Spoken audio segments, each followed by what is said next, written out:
Me escutam bem? Sim, Cris, está tudo bem.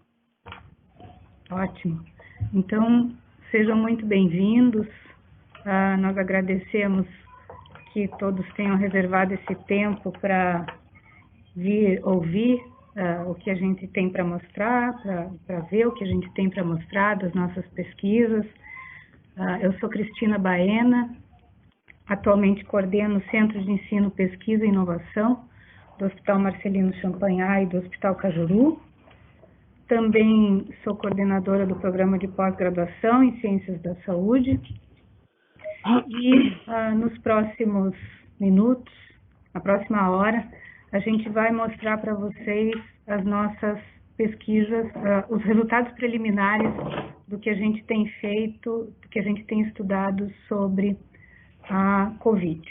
Então, eu gostaria de deixar feitas essas recomendações, pedir para que os microfones sejam fechados, as perguntas podem ser feitas por chat e no final nós vamos respondê-las. Vou pedir que as câmeras também sejam desativadas nesse momento. A gente vai interagindo pelo chat com vocês e ao final todos os pesquisadores vão responder as perguntas. Então, comigo hoje, vocês vão ver que vai ter bastante gente muito competente falando, né?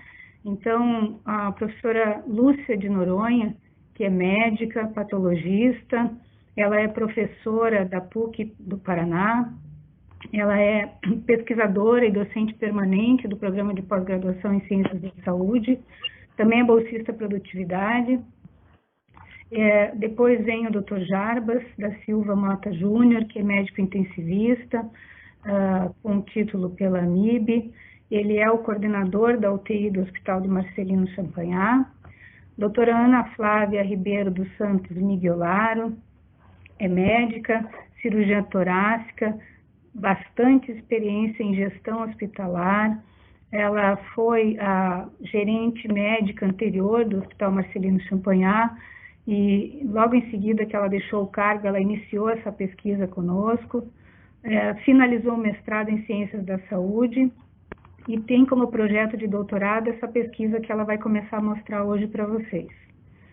Também vamos ter a doutora Camila Hartmann, que é cardiologista, quem eu tive o prazer de orientar durante o mestrado no Programa de Pós-Graduação em Ciências da Saúde. É professora da Escola de Medicina também, da PUC do Paraná, e também tem como projeto de doutorado esse trabalho que nós vamos começar a mostrar aqui para vocês hoje.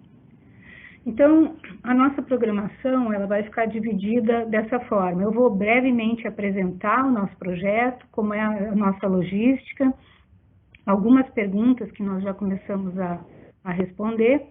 Depois, a professora Lúcia vai falar dos aspectos anatomopatológicos em biópsias pós-mortem de pulmão e de coração de pacientes com COVID-19.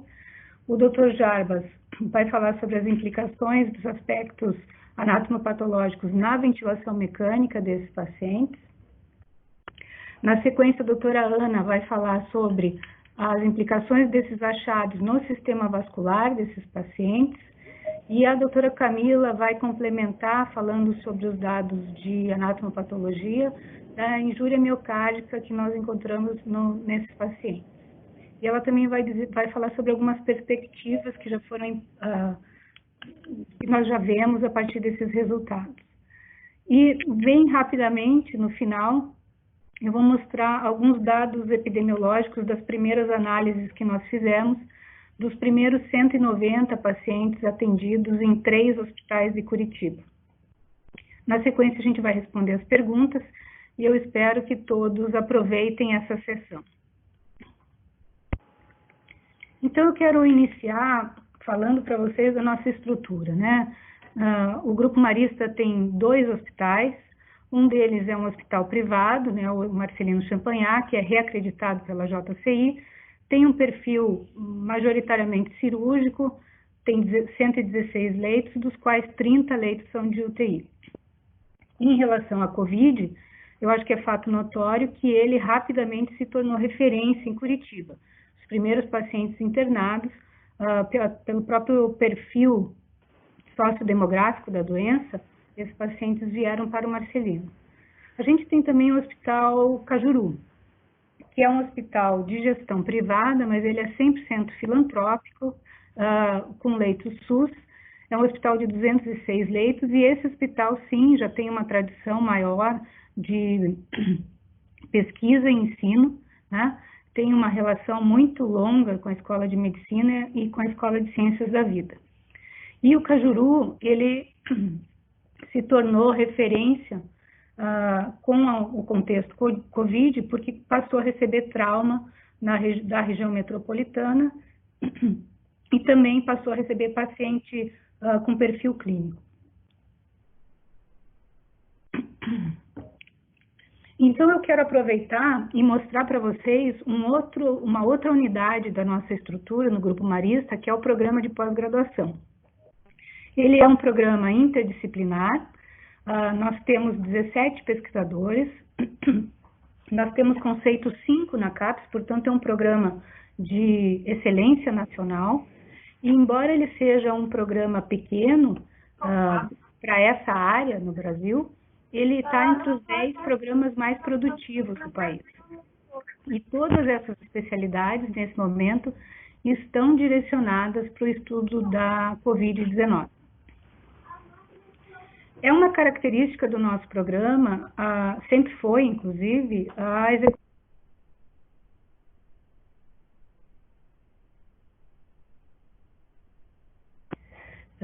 Essa característica translacional, o que significa pesquisa translacional? Você tem um problema no leito, ou com um doente, com um paciente, um problema da assistência, que é resolvido com pesquisa clínica, e isso dá suporte para melhor prática e o uso racional dos recursos na saúde. Então, eu quero fazer uma breve contextualização da linha do tempo, né? Aqui a gente tem um gráfico da Organização Mundial de Saúde que mostra, desde o primeiro caso notificado no mundo até 2 dias atrás, o impacto, né, de todos os continentes. E quero contextualizar o primeiro caso informado no Brasil, que foi exatamente no meio do Carnaval, no dia 23 de fevereiro, embora depois tenha se pesquisado um caso anterior, inclusive um óbito em janeiro, mas de qualquer forma, esse caso em 23 de fevereiro foi o primeiro notificado. Aqui em Curitiba, a gente teve uma evolução um pouquinho mais tardia, né? Nossos primeiros casos foram registrados no dia 11 de março, né? E do dia 11 ao dia 19, né, que foi o primeiro caso internado no Hospital Marcelino Champagnat, o nosso grupo de pesquisadores rapidamente se organizou, né, e nós conseguimos a aprovação do CONEP para esse projeto que vai ser parcialmente apresentado aqui hoje, né, para coleta de material biológico, para coleta de dados de prontuário e também para coleta de biópsias pós-mortem, dados todos os cuidados éticos, né, consentimento de familiares e pacientes. Nós já tínhamos essa aprovação quando ocorreu o primeiro óbito aqui em Curitiba, que infelizmente foi aqui no Marcelino Champagnat.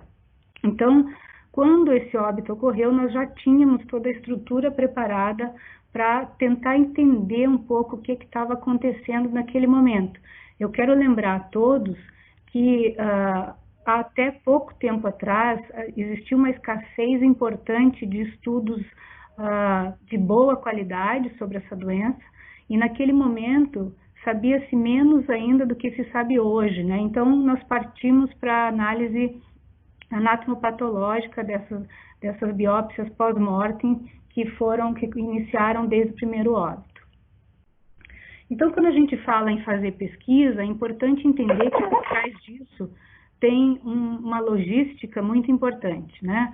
Eu vou mostrar para vocês o número de pessoas envolvidas só aqui no Hospital Marcelino Champagnat, mas é importante lembrar que nós temos mais 4 hospitais participando desse estudo, sobretudo com dados de pacientes, de prontuários, né? Então, nós temos o Marcelino Champagnat, nós temos o Hospital Nossa Senhora das Graças, nós temos o Hospital Evangélico Mackenzie e também o Hospital Pilar. Então, vejam que desde o momento que o paciente entra, independente da unidade de internação que ele vai seguir, nós precisamos ter pesquisadores acompanhando esse processo, que seja para aplicação do termo de consentimento, que seja para coleta de dados diária, que seja para a gestão dessa logística e também para a validação dos desfechos, que no caso de óbito, esse material é coletado, então, pelos pesquisadores mencionados aqui. Esses dados são anonimizados aqui dentro ainda das máquinas do hospital, onde são feitas todas as análises, e depois é feita a limpeza dessa base de dados por alguns pesquisadores de iniciação científica. A validação dos desfechos é feita por médicos pesquisadores da nossa equipe.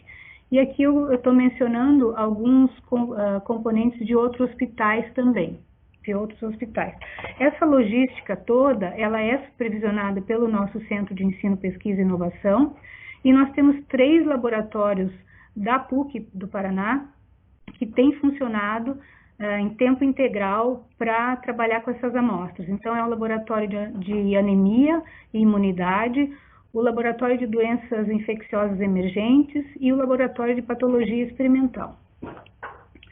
Então, seguindo esse racional, né, de que desde a contaminação até o desfecho de óbito ou a recuperação, existem muitos fatores que estão agindo em diversas proporções em cada indivíduo, nós já identificamos e já temos conduzido projetos com esses temas que estão na sua tela, né?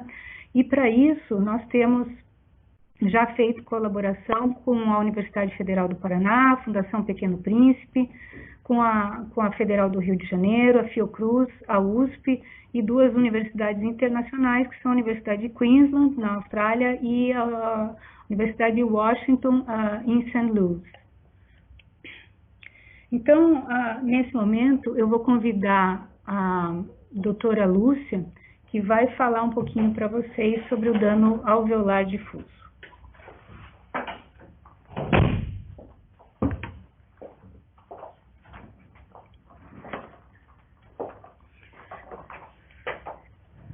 Olá, boa noite a todos. Eu queria começar apenas, antes de tudo, agradecendo primeiramente aos pacientes que participaram desse estudo, acho que é muito importante. Famílias que num momento bem difícil ainda acharam um tempo de ajudar a ciência. E, em segundo lugar, agradecer às instituições que estão participando do estudo, especialmente o Hospital Marcelino Champagnat e toda a sua equipe, e os laboratórios da PUC do Paraná, que têm trabalhado assiduamente assim, durante toda essa pandemia de Covid, para que esses resultados pudessem estar aqui hoje. Então, vamos começar contando para vocês que a gente tem hoje 13 biópsias pós-morte, com vários tecidos, pulmão, coração e músculo estriado. E o tecido mais comum, que a gente tem mais amostra, é o pulmão mesmo, que é o foco de entrada do vírus. E a gente vai mostrar hoje para vocês uma análise preliminar de 6 dessas 13 amostras. E as outras mais ou menos estão acompanhando o raciocínio que a gente vai mostrar hoje, tá? Então, vamos lá. Pode colocar para mim na tela o primeiro. Aqui.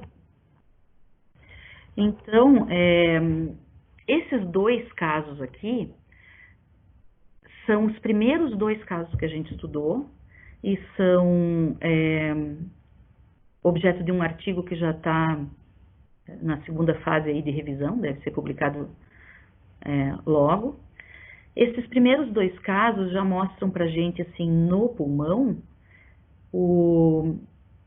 a lesão mais comum, que é o dano alveolar difuso. Então, vocês conseguem ver ali na figura B, as setas mostrando o dano alveolar difuso, as membranas hialinas, né? Elas estavam, obviamente, difusas por todo o pulmão dessa paciente, uma paciente feminina, uma idade avançada. Além disso, a gente já vê algum grau de lesão vascular, que pode ser visto, assim, com detalhe na figura C, onde tem uma seta apontando um vaso com um trombo no meio do vaso, que está marcado com um asterisco. Mas dá para a gente ver melhor isso nessa figura, nessas 2 figuras que estão aí à nossa esquerda, onde a gente consegue ver as membranas hialinas, no caso 3, apontados com cabeças de seta, que são aquele material róseo, né, um material róseo que está apontado aqui com essa cabeça de seta preta. E a gente também consegue ver o dano vascular. Na figura esquerda, esse dano vascular é representado por quê? Ele é representado por uma tumefação do endotélio. O endotélio está bem tumefeito, tem neutrófilos permeando o vaso, tá? E a gente tem um pouco de edema perivascular, quer dizer, aumento da permeabilidade vascular. Isso foi o que a gente viu em pacientes em fase assim, mais aguda do dano alveolar difuso, onde as membranas hialinas estão presentes.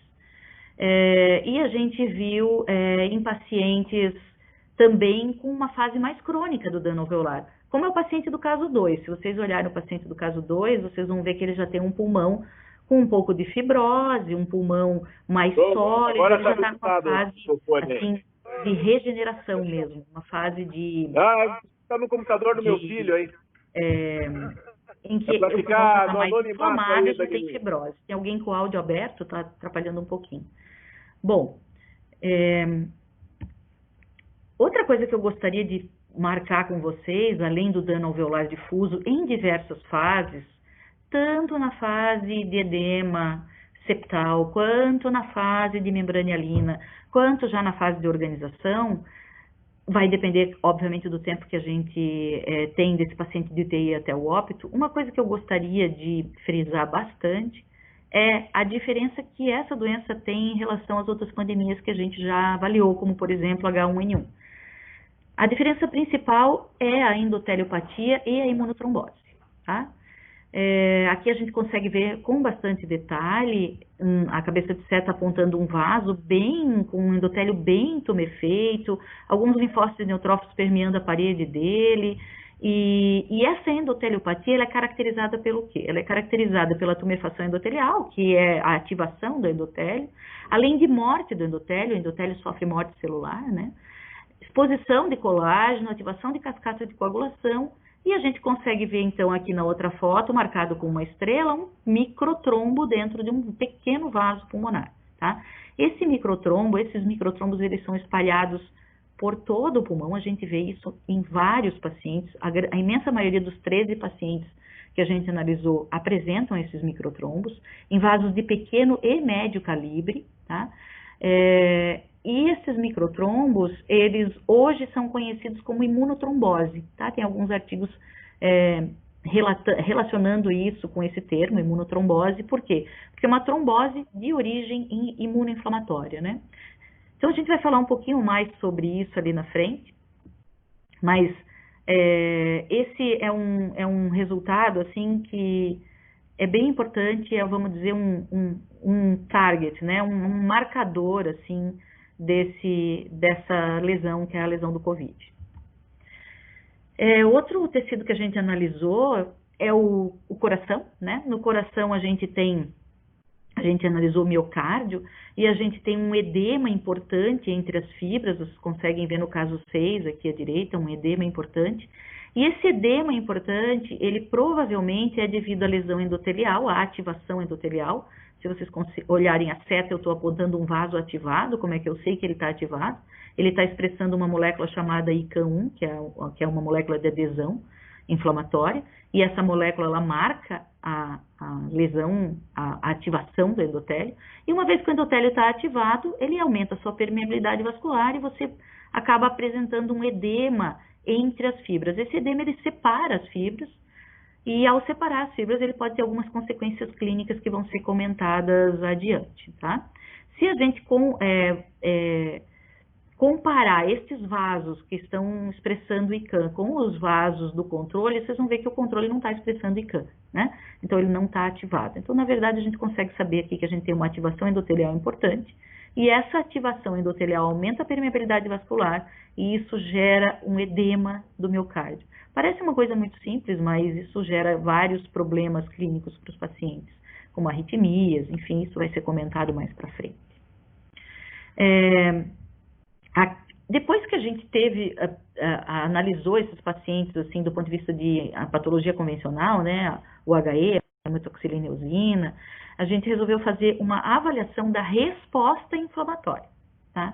Essa avaliação da resposta inflamatória se dividiu em duas partes. A gente tentou analisar a imunidade inata desse paciente e a imunidade adaptativa. E na adaptativa, as duas principais lá, né, a TH1 e a TH2. Mas, começando com a inata, a gente pegou algumas citocinas básicas, assim como interleucina 6 e TNF-alfa, né? Algumas moléculas do complemento, como a ficolina, e o ICAM, que a gente já comentou, que marca a ativação endotelial. Aqui estão os dois primeiros casos, mas são exemplos dos outros todos que a gente analisou, em que vocês conseguem ver, por exemplo, aqui na figura B e C, uma expressão de interleucina 6 e TNF-alfa bem importante nesse paciente caso 1, foi um paciente que ficou pouco tempo na UTI, mas que ela continua presente no paciente caso 2, que ficou uns 15 dias na UTI, tá? Vejam que o caso 1 só tem dano alveolar difuso ainda, com membrana hialina, numa fase inicial, e o caso 2 já tem um pouco de fibrose, mas mesmo assim continua com a ativação da imunidade inata. Isso para nós é bem chamativo, né? Como se essa imunidade inata ela se perpetuasse. A gente já vê isso na literatura, a literatura já vem falado que esses pacientes fazem a tempestade de citocina e que várias dessas citocinas são citocinas de imunidade inata, né? O que causou surpresa é que você tem um paciente com 15 dias de UTI e ainda tem a imunidade inata ativada. E o dano endotelial também se perpetua. O primeiro caso é o caso que ficou pouco tempo na UTI, aí uns 7 dias, e o segundo caso 15 dias, e continua com ativação endotelial mesmo depois de 15. Nós temos casos com 20 dias de UTI com um ICAM positivo com ativação endotelial. Isso diz pra gente que o paciente pode fazer endoteliopatia e imunotrombose em qualquer momento que ele estiver dentro da UTI, tá? Não é porque ele já vai estar mais tempo na UTI, já vai estar recuperando o dano alveolar difuso, vai estar em fase de fibrose do dano alveolar e ele não tem a chance de fazer endoteliopatia. Sim, ele pode fazer endoteliopatia e pode fazer imunotrombose em qualquer momento, porque os vasos estão ativados em todas as nossas amostras, nos vários dias. A gente tem amostras com 20 dias, com 6 dias, com 7, com 8. Em todo momento a gente tem imunidade inata ativada e endoteliopatia presente. Aqui a gente está vendo os mesmos dois casos, eu mantive os dois casos para vocês terem uma ideia, e aqui nós estamos avaliando a imunidade adaptativa, né?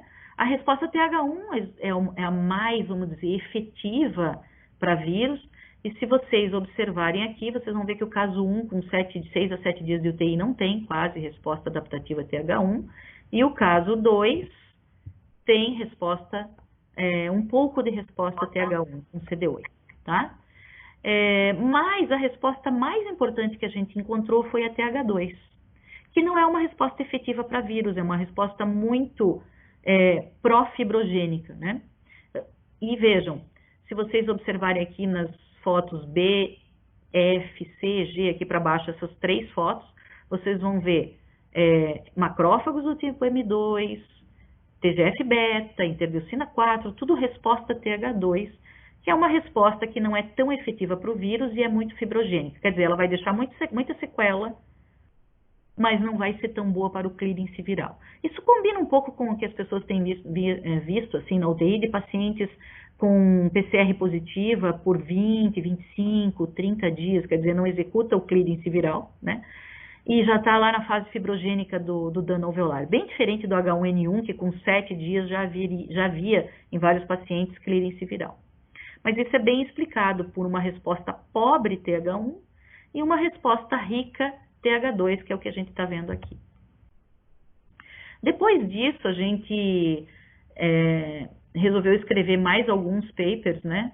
E um deles, por exemplo, é esse aqui, que vai bem na direção da via do complemento, analisa algumas proteínas ligadoras de manose, algumas ficolinas, algumas proteínas que estão na via do complemento, e a gente comparou isso com H1N1. Então, esse é um paper que está em construção ainda, onde a gente consegue ver imunidade inata, né? Representada por expressão de MBL, expressão de TNF-alfa, expressão de ICAM, muito mais acentuada aqui à esquerda do que à direita, quando a gente está vendo o H1N1. Então, realmente, uma imunidade inata muito exacerbada e combina bastante com a descrição da tempestade de citocinas. Outro paper que a gente construiu foi a avaliação de mastócito, porque nos causou bastante curiosidade quando a gente fez um marcador de mastócito, por um acaso, na verdade, em que a gente viu uma quantidade imensa de mastócitos nos pacientes COVID, como vocês estão vendo aqui na primeira foto, o mastócito degranulando, apontado pela seta, depois a foto do meio mostrando em marrom 8 a 10 mastócitos por campo de grande aumento, e quando você controla isso com uma outra pandemia como H1N1, você tem 2, 3 mastócitos. Então, uma quantidade imensa de mastócitos, esse paper está em revisão. O mastócito é uma célula que está presente em todas as partes do corpo, é uma célula de imunidade inata, é uma célula que aumenta a permeabilidade vascular quando degranula e combina com algumas coisas que a gente já comentou aqui, como permeabilidade vascular aumentada, dano endotelial, né? E outra coisa curiosa é que o mastócito produz uma citocina, que é a interleucina 4, e a interleucina 4, ela é pró-TH2, né? Que é a resposta ruim, que é a resposta que não é boa para o clearance viral. Então, as coisas começaram a fazer um pouco de sentido, assim, à medida que a gente ia estudando essas biópsias. Esse paper aqui é outro paper que está em revisão, onde a gente faz uma avaliação mais, vamos dizer, acurada dos vasos.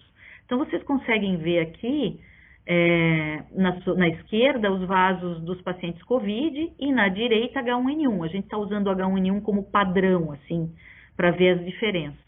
E a gente consegue ver uma alta expressão de TNF, uma expressão bem importante de interleucina 6 no vaso, mostrando ativação endotelial importante e endoteliopatia, tá?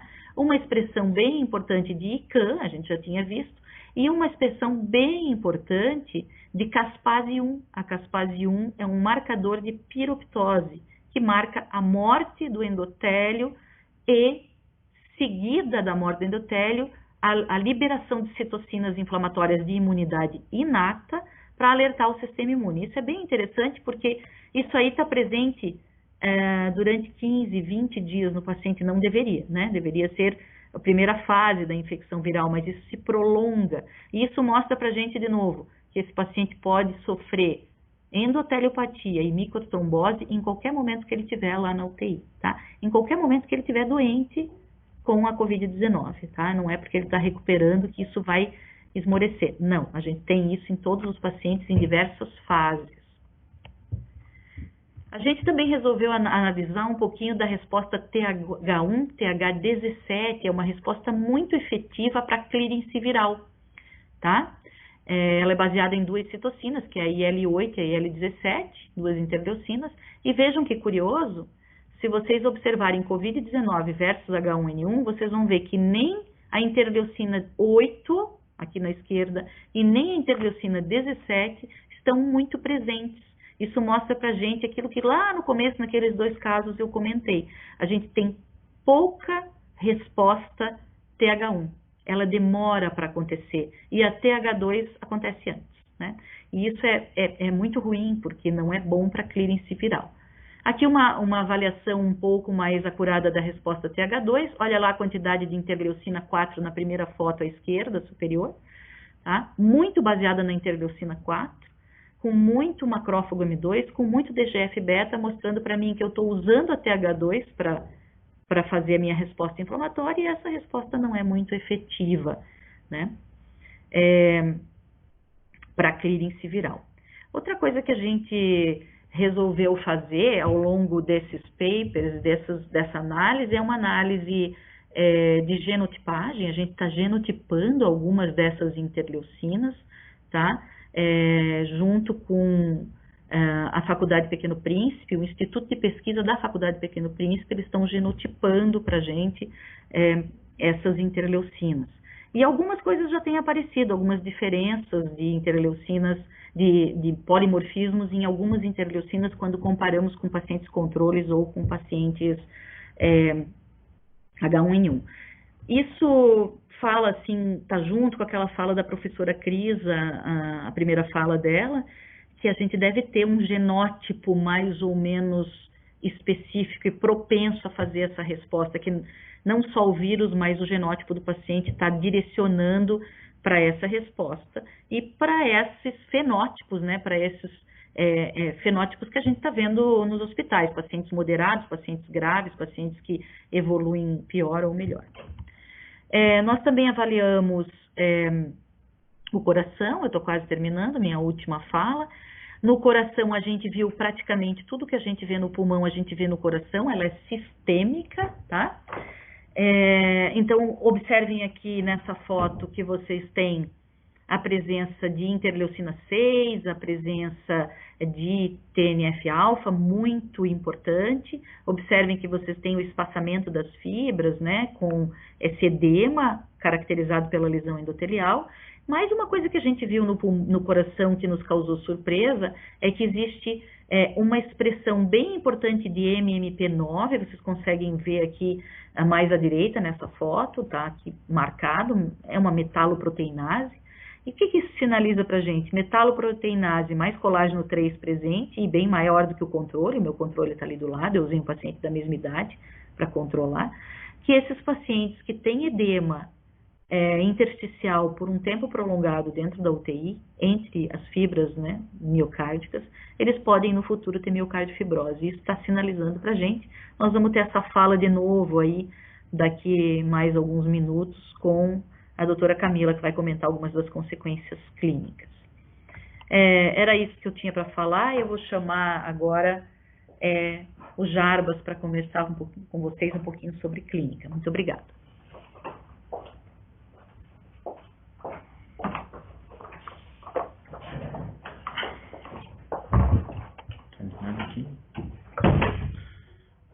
Olá, boa noite a todos. Eu sou o Jarbas, eu sou intensivista, chefe da UTI aqui do Hospital Marcelino. Vou tentar passar um pouquinho do que a gente foi descobrindo, fazendo uma visão junto com a clínica da beira do leito, para tentar mostrar o que isso aí está nos beneficiando. Quando a gente começou a discutir, e principalmente os grandes cientistas, a questão do Covid-19, todo mundo imaginou que era uma doença propriamente do pulmão, que só ocasionava o pulmão, voltando muito para a síndrome de desconforto respiratório agudo, que já é bem conhecida e bem estudada, começaram a trazer modelos do passado, com o SARS-CoV-1, com a síndrome MERS, tudo, que tentando fazer uma ventilação mais gentil possível, tentando restringir volume minuto, pressão de platô adequada, pressão drive pressure adequado, e a gente começou a ver que alguns pacientes, mesmo fazendo tudo isso, acabavam evoluindo de formas diferentes. Então, como a doutora Lúcia falou, nos primeiros casos, a gente começou a ver lá na metade de abril a presença bastante membranalina, principalmente no primeiro caso, menos até do que no segundo, pela questão da evolução, e a gente não estava entendendo muito o que poderia acontecer, apesar de a gente fazer tudo que a literatura mandava. Aqui do lado, aqui só do nosso primeiro paper que a gente colocou, depois eu vou voltar aqui um pouquinho para mostrar também, e a Ana e a Camila vão falar um pouco mais de doença sistêmica, não só pulmonar, que tem muito a ver. Tá? No começo também a gente achava que todos os pacientes deviam ser pronados, principalmente com relações baixas, e a gente sempre viu que alguns pacientes respondem mais do que outros. Por que isso? Isso tem muito a ver com a evolução da própria doença. Tá?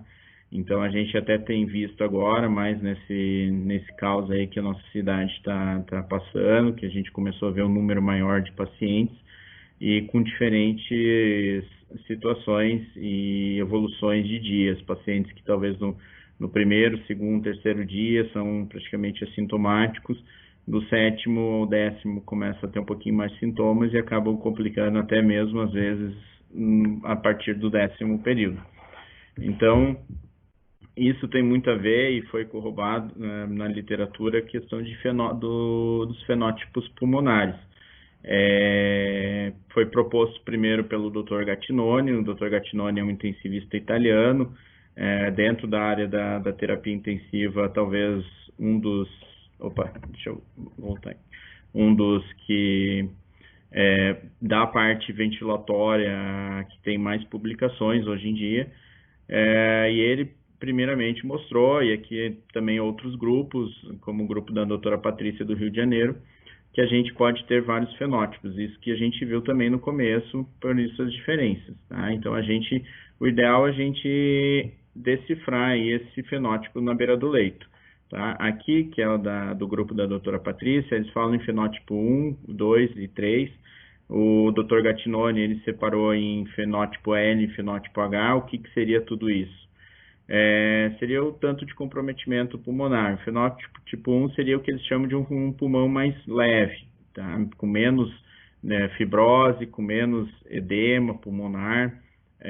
Um paciente que provavelmente responde à questão de oxigênio, uma máscara com reservatório, talvez um catéter de alto fluxo, uma ventilação não invasiva, apesar que muito tem se falado em relações principalmente à ventilação não invasiva, pela questão talvez de aerolização, de contaminação de equipe, de contaminação de outros pacientes, mas é um método que a gente pode utilizar talvez numa área segura, onde a gente tenha só pacientes contaminados, talvez com quartos com pressão negativa, que a gente consegue fazer. Esse paciente, às vezes, a gente consegue segurar a lesão pulmonar, evitando até mesmo uma fibrose pulmonar ou propriamente mesmo como se comporta a síndrome do desconforto respiratório agudo, tá?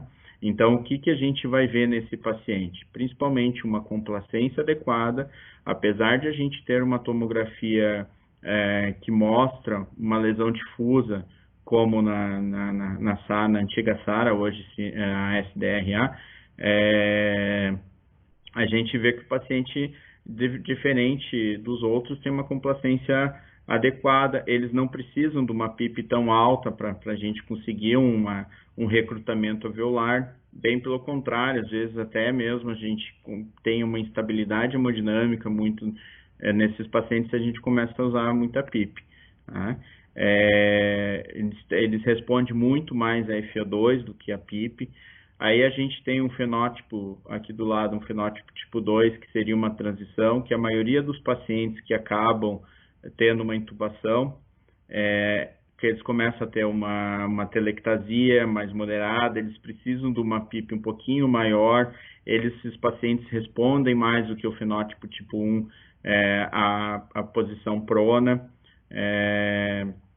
Aqui, voltando só no fenótipo tipo 1, que eu esqueci de falar, esses pacientes até hoje a gente tem a premissa que a gente deve usar volumes correntes baixos nesses pacientes, mas foi visto também que esse paciente, talvez se a gente usar um volume corrente entre 6 e 8 ml, talvez a gente consiga até evitar de uma progressão do paciente. Tá? Aqui já não, aqui a gente já tem que usar um pouquinho mais a ventilação protetora e muito mais ainda no fenótipo tipo 3, que o fenótipo tipo 3 é um paciente com uma doença um pouquinho mais avançada, normalmente os pacientes que vêm mais tardiamente para o hospital, que já chegam numa insuficiência respiratória mais franca, que a gente perde o tempo certo de uma intubação, que eles mostram uma fibrose muito maior, né, do que os outros pacientes, como a gente viu no nosso caso 2, que esse paciente ele chegou com um tempo de doença um pouquinho mais avançado e como ele não tinha uma clínica muito exuberante também de insuficiência respiratória, lá no passado a gente achava que talvez a gente conseguisse segurar um pouco a intubação, e aí eles acabam evoluindo aqui para uma fibrose pulmonar, aí sim com características bem típicas da síndrome do desconforto.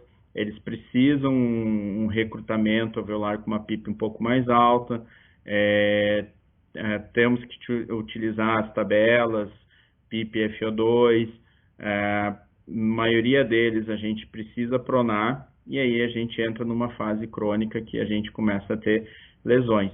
Fora que esses pacientes aqui começam a ter algumas evidências aí que passam por uma fase mais de trombose, que aí é onde eu falei que a gente pode voltar para essa nossa primeira figura do paper, que aí começou a se ver que não é, apesar talvez a porta de entrada do pulmão do vírus, ser o pulmão, a gente começa a ter disfunções de outros órgãos, uma inflamação no músculo cardíaco, uma inflamação no intestinal, e aí ter doença sistêmica, o que muitos até já está dizendo que não deveria se chamar SARS, deveria chamar MODS, ou seja, disfunção de múltiplos órgãos, talvez por esses microtomos aí, que agora eu chamo a doutora Ana aí para falar um pouquinho mais da parte vascular.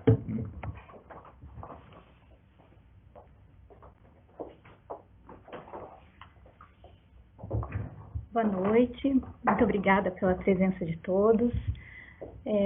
Agora nós vamos iniciar a quarta etapa dessa nossa sessão, que é sobre os aspectos anatomopatológicos da COVID-19 no sistema vascular. E antes de apresentar os resultados das nossas pesquisas aqui da PUC, eu gostaria de trazer um slide mais resumido, assim, para a gente trazer alguns mecanismos de atuação do SARS-CoV-2 na coagulação e no sistema vascular, que já estão evidenciados pelas publicações.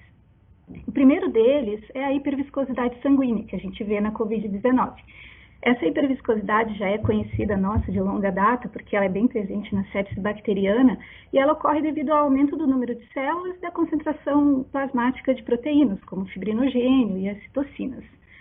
A segunda é interessante, assim, porque tem vários pesquisadores estudando a correlação da COVID-19 com a integridade estrutural das células e também funcional e também dos componentes sanguíneos. O estudo interessante foi publicado por Cavezzi, que é um italiano.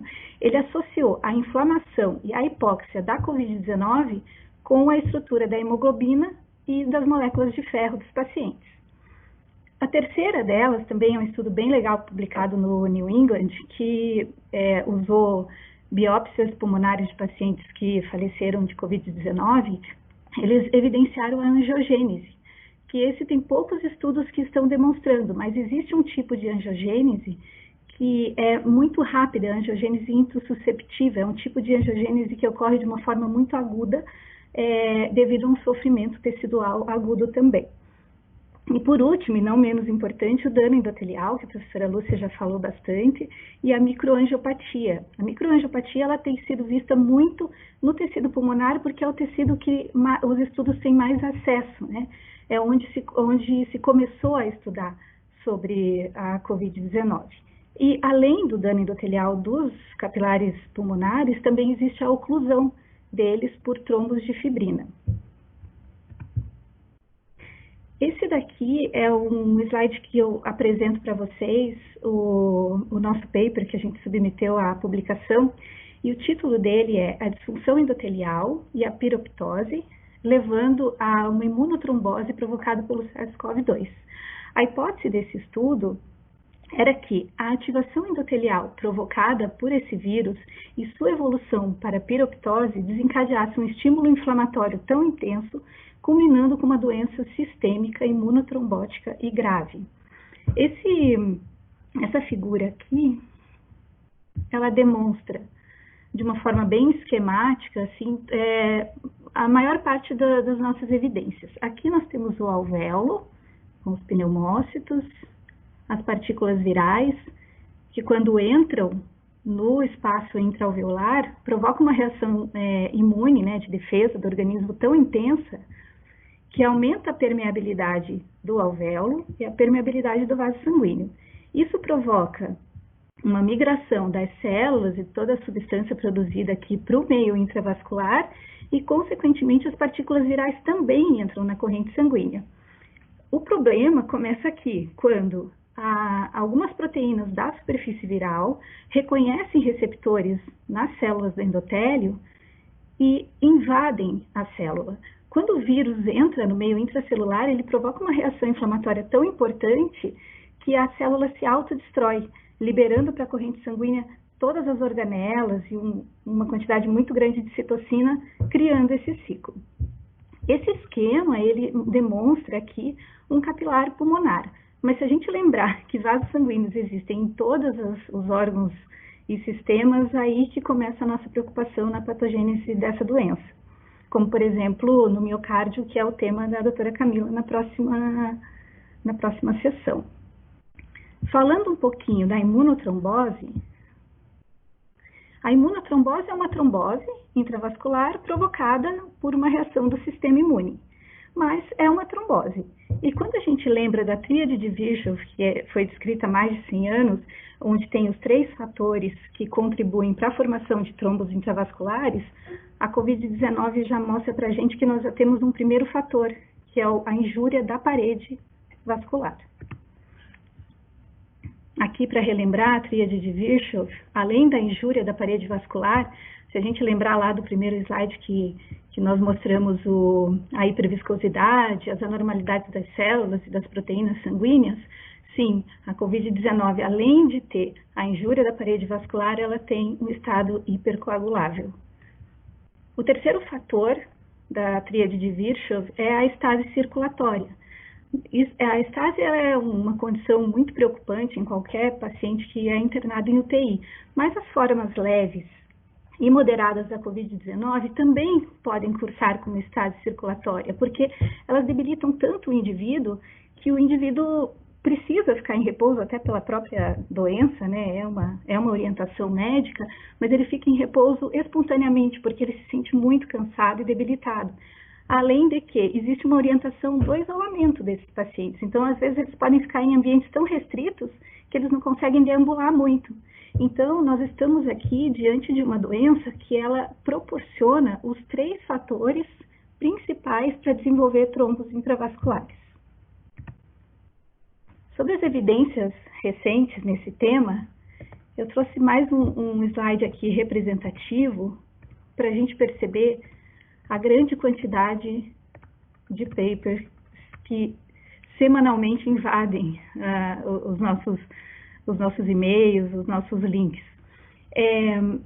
Não somente papers de alteração hematológica ou de alteração anatomopatológica da estrutura vascular, das células, mas também existe um esforço dos pesquisadores que a gente precisa reconhecer em relação a marcadores e a abordagens à beira-leito.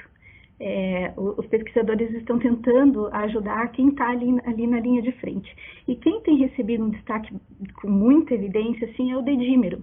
O dedímero, tem muito artigo saindo sobre o dedímero. Uma coisa que já ficou clara é que o dedímero, em altos níveis na corrente sanguínea, ele sim é um bom preditor de mortalidade, de desfechos negativos. A única coisa que ainda não está muito clara é sobre qual é o nível, pois alguns artigos falam 4 vezes o valor de referência, outros 6 vezes, outros 8 vezes. Então, não existe ainda um consenso de um valor que possa nortear a nossa prática clínica, mas o dedímero, sim, já está constatado que ele é um bom marcador. Baseado em todas essas publicações, nós selecionamos 2 principais publicações que trazem sugestões e diretrizes. Até são publicações que eu gostaria de recomendar a leitura, não só para a equipe médica, mas também para a equipe de enfermagem, de fisioterapia, que está sempre junto com a gente nesse ponto, né, nessa linha de pesquisa. E também a educação continuada, assim, porque eu acho que nós já estamos no momento que nós podemos, sim, padronizar diretrizes nessa linha dentro dos nossos hospitais. A primeira publicação que eu escolhi foi ela já é um pouquinho mais antiga, ela é de abril de 2020, e é um consenso entre médicos da China, da França e da Rússia. E a segunda é bastante interessante, que é um grupo de médicos brasileiros que escreveram ela. E é uma publicação um pouquinho mais recente, ela é de junho agora de 2020, com revisões feitas até o dia 9 de maio, e são médicos da Sociedade Brasileira de Trombose e Hemostasia e também do Comitê de Trombose e Hemostasia da Associação Brasileira de Hematologia. Eu fiz um resumo muito simples, perto de tudo que tem nessas 2 publicações, então vale a pena mesmo a leitura. Mas, para a gente comentar um pouquinho e fazer valer a pena aqui essa etapa da nossa apresentação, eu dividi em 4 pilares. Então, o primeiro pilar, o monitoramento da coagulopatia. Existe uma recomendação bastante forte para que todos os pacientes que são admitidos em hospitais, que sejam feitos inicialmente na admissão, contagem de plaquetas, TAP, TTPA, dedímero e fibrinogênio. E depois, ao longo da permanência do paciente no hospital, repetir essas dosagens regularmente. Mas de quanto em quanto tempo? Também não existe um consenso. Repito o dedímero a cada 24 horas, a cada 48 horas? Eles não falam isso. Falam apenas que é para repetir durante a internação, conforme a apresentação dos sinais clínicos. Não ajudou muito. Outro ponto bem importante que eles chamam a atenção nessa etapa é sobre a interpretação do dedímero. Eles recomendam aos médicos que se interessem assim, em estudar melhor o dedímero, esse dado laboratorial, como ele é feito, o que ele representa no organismo, como interpretar da forma mais adequada, porque nós sabemos que existem várias condições que aumentam o dedímero, como a própria idade. Pacientes saudáveis, acima de 60 anos, nós sabemos que eles podem ter um dedímero um pouquinho mais alto, e isso não pode confundir a nossa interpretação e prejudicar a nossa conduta perante o paciente. O segundo pilar é na prevenção do tromboembolismo venoso. Então, a recomendação é que todos os pacientes hospitalizados recebam a quimioprofilaxia, a menos que haja alguma contraindicação, e se houver, que seja providenciado a instalação de equipamentos de compressão pneumática intermitente. Reavaliações periódicas devem ser feitas com atenção principalmente ao risco de sangramento.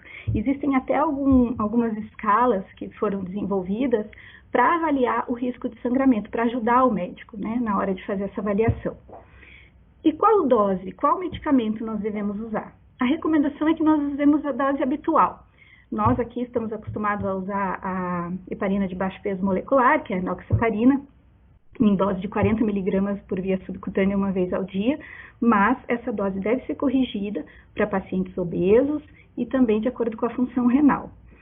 Um tema que eu venho percebendo assim ao ler as publicações, que está bastante polêmico, é sobre a dose de quimioprofilaxia, pois tem alguns artigos e alguns serviços que estão subindo essa dose de quimioprofilaxia para doses intermediárias, de heparina de baixo peso, em pacientes internados em UTI e que apresentem altos níveis de dedímero e de fibrinogênio.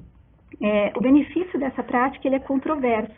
E até a gente terminar de fazer essa aula aqui, eu procurei bastante e realmente não encontrei assim, nenhuma publicação que falasse algum benefício em relação a isso. Eles recomendam, mas não conseguem comprovar o benefício dessa prática. Dose terapêutica de anticoagulante para prevenir TEV está completamente contraindicada, só para tratamento mesmo. O terceiro pilar é o monitoramento do tromboembolismo nos pacientes hospitalizados.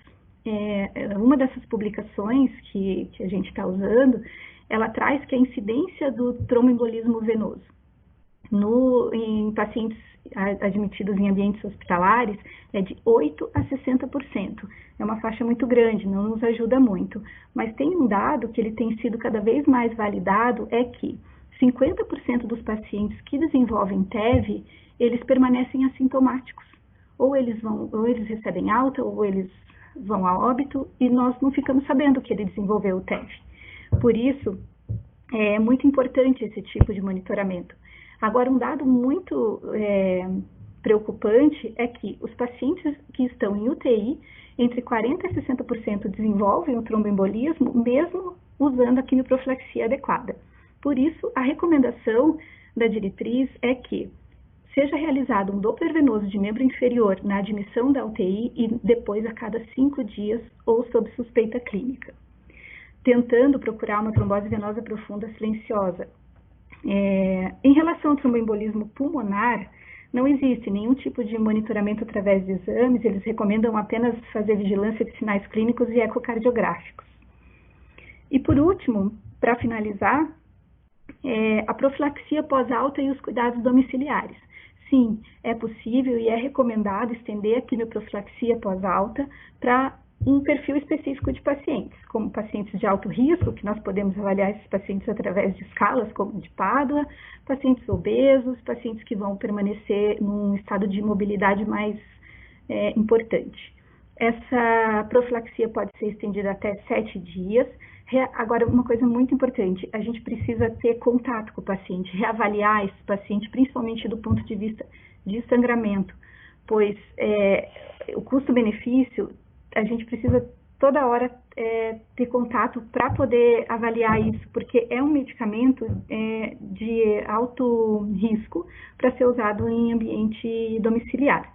Mas nós podemos substituir a heparina de baixo peso molecular por anticoagulantes orais. O único pedido de atenção assim, das diretrizes é em relação às interações medicamentosas.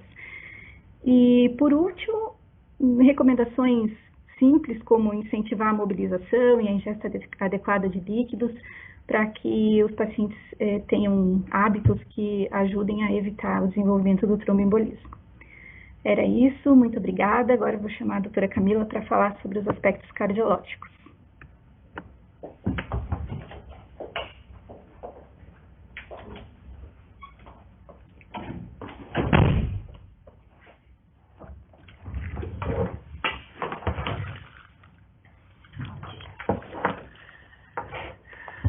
Olá, boa noite a todos. Estão me ouvindo bem? Vamos lá então. Obrigada inicialmente, né? Só tenho que agradecer aí a PUC, ao Programa de Pós-Graduação em Ciências da Saúde, pela oportunidade de participar desse trabalho. E vamos lá, eu vou compartilhar com vocês algumas coisas que eu vi junto com o grupo, tá? Em relação ao acometimento do Covid-19 no coração, tá? Então, pegando o gancho do que a professora Lúcia falou, deixa eu ver se eu tenho um mouse aqui. Acho que vocês conseguem ver. Ok. Aqui na esquerda, a gente tem um artigo publicado no Lancet, agora em 2020, vai ser tudo 2020, né? Que a gente tem, então, mostrando o vírus, né, a partícula viral, dentro da célula endotelial. E isso aqui é tecido de rim, né, tecido renal.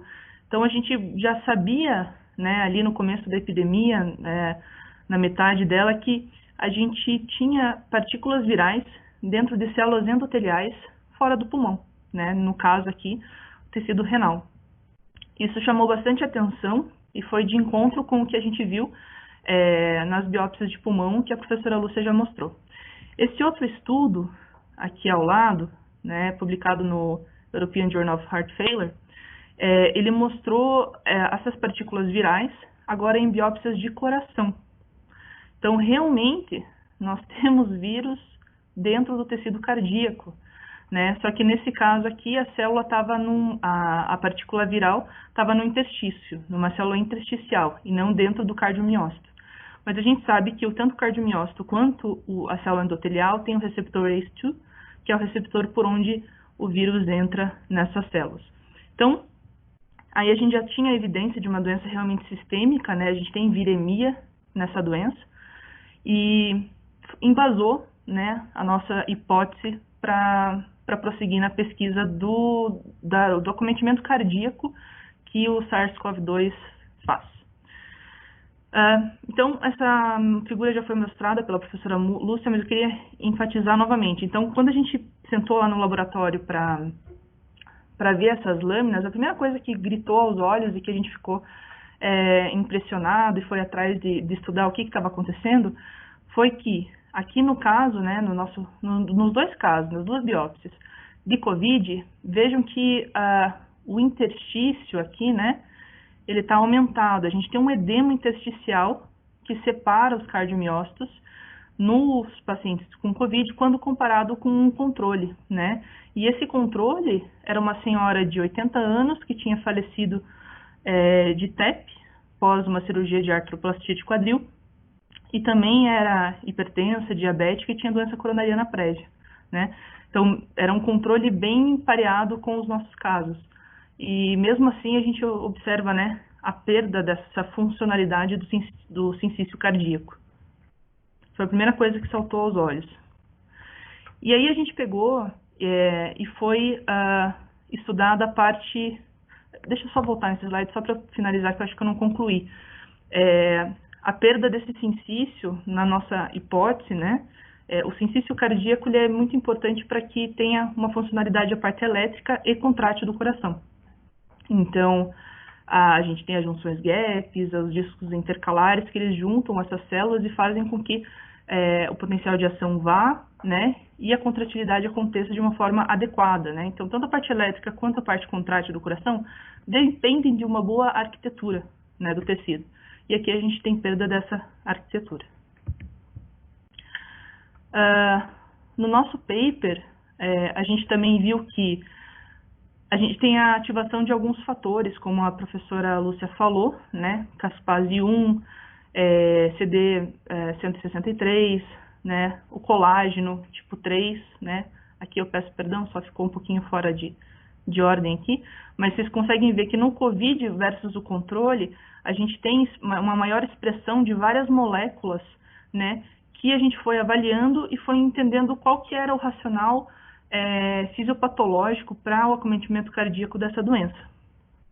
E aí eu acho que esse é o grande trabalho do paper, essa figura que a gente construiu a partir de várias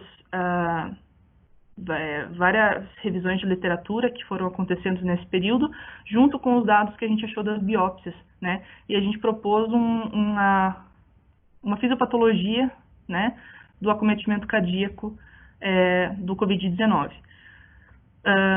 Rapidamente aqui, para explicar, esse paper já está submetido, né?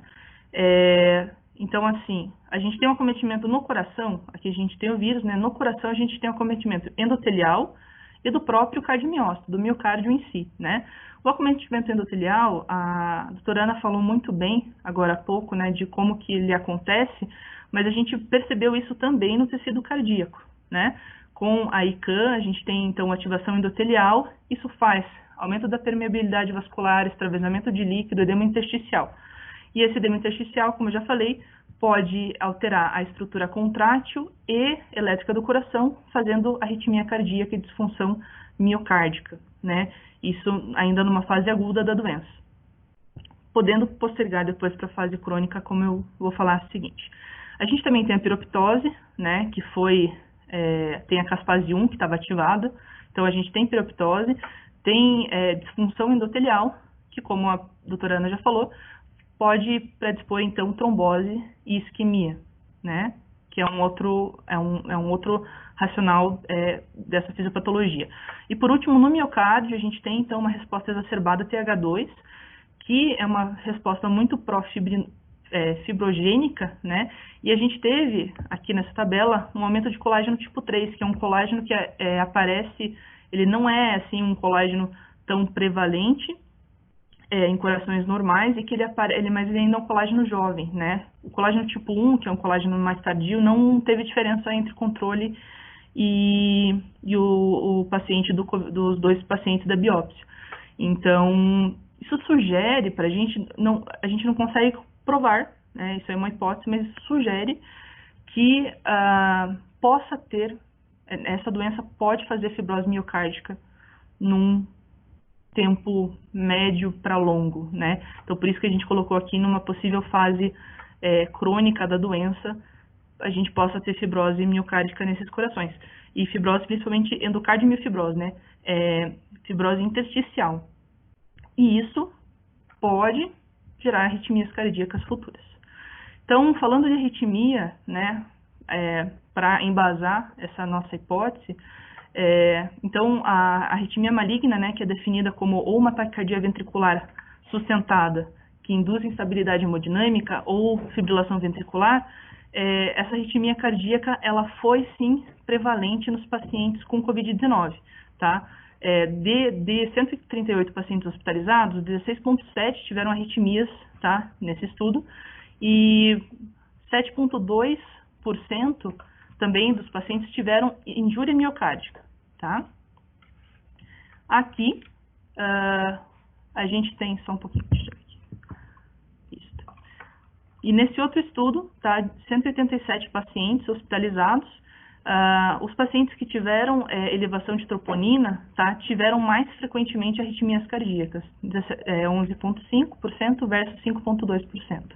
Então, a gente tem aqui, né, que os pacientes com Covid-19 eles estão mais propensos a ter arritmia cardíaca e que os pacientes que têm injúria miocárdica têm mais arritmias cardíacas do que os pacientes que não têm injúria miocárdica. E aí a troponina é um marcador importante, tá? Já foi demonstrado que é um marcador importante de prognóstico e independente, né, nesses pacientes. Aqui a gente consegue avaliar os pacientes que foram a óbito versus os pacientes que foram deshospitalizados. Vejam a curva de troponina sempre ascendente, tá, nos pacientes que foram a óbito versus os pacientes que foram deshospitalizados, que foram de alta, né? Aqui a gente tem uma curva ascendente versus uma curva, né, um valor normal de troponina que não ascende, né? E eles consideraram como injúria miocárdica, né, valores acima de 99% do percentil do valor de referência, tá, do percentil 99. Então, esse percentil 99 é o que a gente tem aqui no Hospital Marcelino Champagnat, né, que é o nosso valor de referência. A gente acabou colocando, então, o percentil 99 como nosso valor de referência.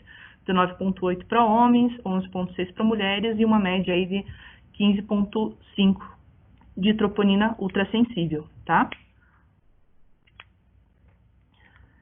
Aqui ao lado, a gente tem também o NT-proBNP, que também teve uma curva ascendente versus uma curva pequena aqui nos pacientes que foram deshospitalizados. E uma coisa bem importante, né, e o NT-proBNP para pensar em insuficiência cardíaca, ou disfunção miocárdica, choque cardiogênico. Aqui o NT-proBNP, ele foi significativamente maior em pacientes com aumento de troponina, né? Tendo, então, a gente consegue avaliar que a injúria miocárdica realmente, tanto por arritmia quanto por insuficiência cardíaca e choque, é um fator prognóstico importante. E esse slide aqui é bem importante também, porque mostra que, ó, a gente pode pensar, pacientes com doença cardiovascular, por si só, eles têm maior mortalidade. Tudo bem, mas olha aqui a diferença, né? A gente tem aqui paciente com doença cardiovascular e aqui os valores normais de troponina versus valores elevados. Então, os pacientes com doença cardiovascular e troponina elevada foram os que tiveram maior mortalidade. Pacientes que não têm doença cardiovascular prévia, mas aumentaram troponina durante o internamento, morreram mais do que os pacientes com doença cardiovascular que não aumentaram troponina. Então, novamente mostrando que sim, a comorbidade cardiovascular é importante, né, na mortalidade, sim, mas a injúria miocárdica durante o internamento talvez seja o maior fator de risco. E aí, tudo isso embasa, né, a nossa fisiopatologia aqui nesse artigo, e aí pensando na fibrose miocárdica, a gente tem então uma hipótese que a gente quer testar ela prospectivamente. E aí a gente já tem um projeto aqui para o hospital, né, que é um projeto prospectivo de injúria miocárdica na Covid-19, em que a gente vai, então, começar a estudar esses pacientes com ressonância magnética cardíaca, que é o nosso método de detecção de fibrose miocárdica e edema e hiperemia do tecido, a gente vai começar a testar durante o internamento e 6 semanas pós-alta, para ver se realmente esse nosso racional ele acontece nos pacientes. E lembrando que o ecocardiograma, né, e a ressonância magnética, eles são 2 exames recomendados pelas diretrizes internacionais para avaliação de miocardite viral, né? Então, classe de recomendação 1. Então, não teria problema algum a gente, né, prosseguir com esse estudo, porque, na verdade, a gente estaria dando uma melhor assistência aos pacientes na investigação da doença cardíaca.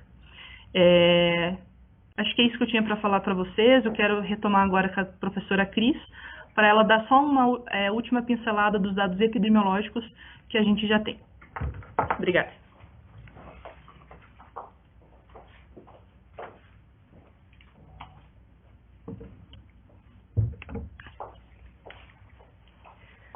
Então, só para finalizar, como vocês viram, muitos resultados dos estudos anatomopatológicos, mas a gente também faz o estudo epidemiológico, né?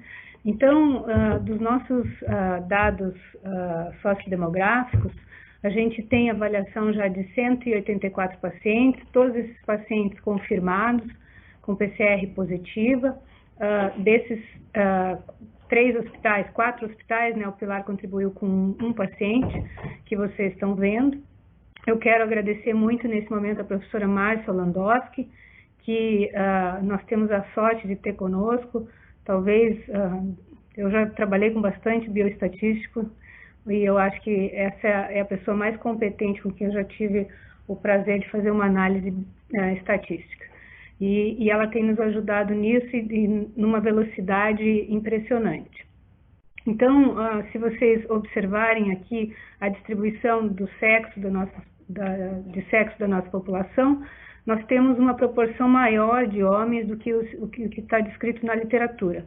Esses pacientes, esses dados foram coletados até o dia 27 de junho, né? E o último óbito que nós temos, o registro, dia 30 de junho. Mas é claro que essa amostra, de 8 dias para cá, essa amostra cresceu muito. Então, alguns dados já são possíveis afirmar e outros a gente ainda vai ter que continuar fazendo outras análises. Mas a proporção de sexo está bem maior do que a descrita na literatura, que a literatura fala em 47,53, a gente está com 63% de homens. A nossa proporção de idosos até agora, também ela não é tão grande quanto a descrita na literatura, embora vocês vão ver que os óbitos sim são concentrados entre os idosos. E quando a gente fala da média de idade, então está aqui 58 anos como média de idade, não temos diferença entre homens e mulheres. Nós fizemos uma análise por sexo, porque já se sabe, né, que o sexo masculino é um fator de risco para desfecho adverso. Com relação aos dias de sintomas, né, antes do internamento, uma média de 6,7 dias. É preciso lembrar que essa foi a primeira fase da doença, né, em que as recomendações eram outras, a escassez dos testes também modificava muito a conduta da doença. Então, de lá para cá, isso já mudou. Em relação aos dias entre o internamento e a última evolução do prontuário, a gente tem aqui a média de permanência de 8,2 dias, com uma variabilidade muito grande, como vocês podem ver aqui, mas sem diferença entre homens e mulheres. Em relação à prevalência das comorbidades, a gente está seguindo, sim, o que a literatura fala, 40%, um pouquinho mais de 40% hipertensão arterial, diabetes, a segunda comorbidade mais prevalente, a obesidade já chamando atenção aqui, né? Síndrome coronariana, história de síndrome coronariana, dislipidemia, asma, DPOC, insuficiência cardíaca, arritmias, essas arritmias elas são as referidas na entrada, né? Demência e AVE são as mais prevalentes. E se vocês olharem aqui à direita, a gente tem uma proporção bastante grande, mais de um quarto dessa amostra que não refere nenhuma comorbidade, né?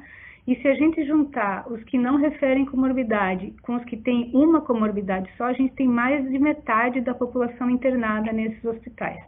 e também não temos diferença entre os sexos para essas comorbidades. Quando a gente olha os sintomas, né, mais prevalentes dessa amostra, a gente vê que sim, o mais prevalente é a tosse, né, seguido pela febre e depois a dispneia. Aqui vocês vão ver que a coriza realmente é bem menos prevalente e a combinação de outros sintomas, e aqui vai uma lista enorme de combinações que a gente vai trabalhar melhor nisso, porque a gente tem umas 40 combinações diferentes de sintomas, onde já se vê a variabilidade da apresentação dessa doença, mas os mais comuns, assim, relatados junto com outros, são mialgia, astenia e sonolência, também sem diferença entre homens e mulheres. O único que tem diferença entre homens e mulheres é a dispneia. Então, assim, as mulheres abrem mais o quadro com dispneia na nossa amostra. Quando a gente tenta entender, né, os dias de permanência desses pacientes, primeira coisa, a gente vai olhar os que foram a óbito e os que não foram, né? É claro que os que foram a óbito têm uma permanência maior, mas vejam que a variabilidade dos que não foram é muito maior, né? Então, aqui é só para lembrar vocês que a gente tem alguns pacientes que ainda permaneciam internados, né, na última coleta de dados, então eles não foram incluídos aqui, internados e sem desfecho. Para tentar explicar melhor os dias de permanência, nós fizemos então uma regressão linear com escala logarítmica, né, porque dias de permanência são variáveis discretas, e nós rodamos a Márcia rodou mais de 38 modelos. E o modelo que performou melhor foi esse. Então, a gente tem a idade é a covariável mais importante para explicar tanto permanência quanto desfecho óbito, como vocês vão ver ali para frente. E a gente tem, a cada ano a mais de idade, a gente tem 1% a mais de permanência em relação ao indivíduo que tem um ano a menos. Então, é uma progressão importante. Se você considerar que essa idade, esse resultado, é controlando para todas essas variáveis que estão aqui abaixo. A outra variável que parece também ter uma significância importante é a presença de infecção bacteriana durante a internação. Então, o que a gente pode interpretar aqui é que, ocorrendo essa infecção, esse indivíduo vai permanecer nesse leito um tempo 72% maior em relação ao indivíduo que não teve a infecção, controladas para as demais covariáveis, tá? E a intubação orotraqueal também, como já se espera, com uma proporção de 68% de tempo a mais de ocupação de leito em relação ao que não precisou desse procedimento. Ainda tentando explicar desfecho de óbito, de tempo de permanência, né, e olhando para os óbitos, ficou bem evidente um achado importante. Nós estávamos muito preocupados com aquele tempo de sintoma que o indivíduo tinha antes de internar. Porque para as nossas análises a gente precisava, inclusive para a dosagem das interleucinas, dos outros biomarcadores, a gente precisava ajustar essas análises para o tempo de evolução da doença. E quando nós avaliamos o número de dias de sintoma antes do internamento, o que ficou muito claro e que fala muito a favor das hipóteses que foram mostradas aqui, da parte anatomopatológica e da parte clínica do estudo, é que as pessoas que ficaram um tempo mais curto com sintomas em casa, provavelmente desenvolveram quadros mais agudos, e esse período mais curto de sintoma em casa foi mais associado ao óbito numa análise retrospectiva. Então, o que eu estou dizendo aqui não é uma análise de sobrevida. O que eu estou falando é que os indivíduos que morreram, esse óbito esteve mais associado significativamente com um período mais curto de sintomas no domicílio. Isso fala muito a favor da hipótese do tratamento e do monitoramento precoce, né? A outra variável, né, dias de permanência no hospital, aí sim, depois que o indivíduo está internado, quanto mais tempo ele permanece, mais isso se associa com o óbito. Mas quando a gente analisa os dois períodos de forma, uma somatória dos dois períodos, percebam que o efeito do óbito se dilui. Então, isso fala um pouco a favor do que pode ser feito na internação hospitalar e que pode, inclusive, anular o efeito desses sintomas graves em domicílio. Então, assim, monitoramento precoce desses indivíduos já na abertura do quadro. Quando a gente tenta entender os óbitos, né, que nós temos uma taxa de 13,5%, juntando todos os hospitais, que é uma taxa mais baixa do que a gente tem visto na literatura, nós temos que considerar que esses aqui são só os pacientes internados, né? E, então, quais foram as variáveis que tiveram significância na análise univariada, né? A idade, como já falamos, né? A cada ano a mais o indivíduo tem o óbito esteve 8% mais associado, né, com o envelhecimento a cada ano.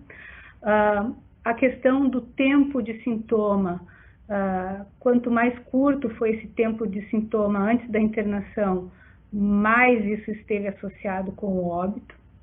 O sexo masculino, significativamente associado para óbito. Insuficiência cardíaca, síndrome coronariana.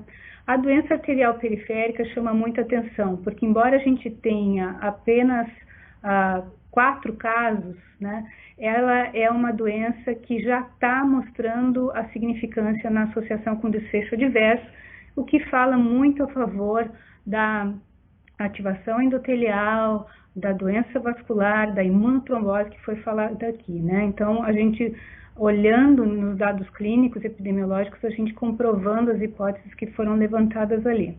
A questão das arritmias, então, confirmando também aquilo que a Camila acabou de mostrar para vocês, tanto a arritmia reportada no início, na primeira avaliação, quanto a arritmia que ocorre durante a permanência do indivíduo, aqui se vocês olharem a segunda variável de baixo para cima, extremamente associada com o óbito, né? O que justifica, sim, um rastreamento mais intenso, esse protocolo que a gente está propondo. As outras variáveis que foram significativamente associadas com o óbito foram a demência, mais do que uma comorbidade, então 2 ou mais significativamente associadas ao óbito. Uma outra variável importante, mas isso já é esperado, né, tabagismo e a internação direta na UTI, é claro, o caso é mais grave. A ocorrência da infecção bacteriana, bastante importante, já é uma variável que está bem sólida no modelo, a gente tem que olhar com bastante cuidado para isso, porque aumenta em quase 6 vezes, né? O óbito esteve 6 vezes mais associado com a infecção em relação aos indivíduos que não tiveram esse óbito, né? E as outras complicações também, que todo mundo sabe que esses pacientes são graves, então eles aumentam muito a chance do óbito.